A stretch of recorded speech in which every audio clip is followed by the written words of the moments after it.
មានសពគ្រប់អ្វីអ្វីរូបខ្ញុំមាននិស័យបានរស់នៅមានអាគារធំខ្ពស់ជាប់នៅតាមដងផ្លូវមើលយូរទៅល្អគ្រប់យ៉ាងមានសួនច្បារស្រស់ស្អាតរួមទាំងរមណីយដ្ឋានអាចដើរលេងកំសាន្តបាត់ចំបែងមានស្ពានគីសូណាព្រមទាំងស្ពានកង់ប៉ែនល្អមែនតែនគុណមិនណាយសំរងកំពុងចាំល្អដាច់គេចិត្តជាប់ស្នេហ៍លើអ្នកហើយទឹកដីចង់រងនៅគ្រប់អ្វីអ្វីក៏ដោយ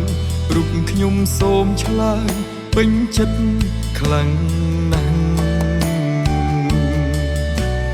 ចំណែកប្រជាជន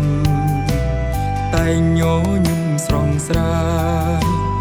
ចិត្តខ្ញុំសែនសប្បាយពេលបានស្គាល់មានទាំងភាពស្មោះត្រង់មិនមានទេល្បិចកលបានជួបផ្ទាល់គួររាប់អាន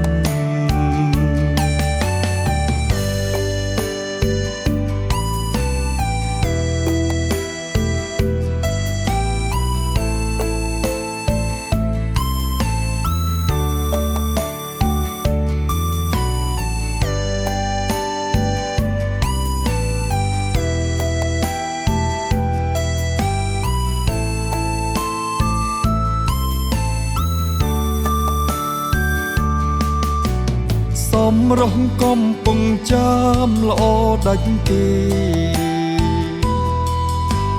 ចិត្តជាប់ស្នេហ៍លើអ្នកហើយទឹកដីចង់រងនៅគ្រប់អ្វីអ្វីក៏ដោយរូបខ្ញុំសូមឆ្លើយពេញចិត្តខ្លាំងណាស់ទឹកដីកំពុងសម្បូរដោយស្រីស្អាតចង្រិយាមីយាតល្អពេកក្រៃល្អទាំងរូបសម្បត្តិចង្រិយាប្រពៃមិនមានអ្វីប្រៀបបានឡើយ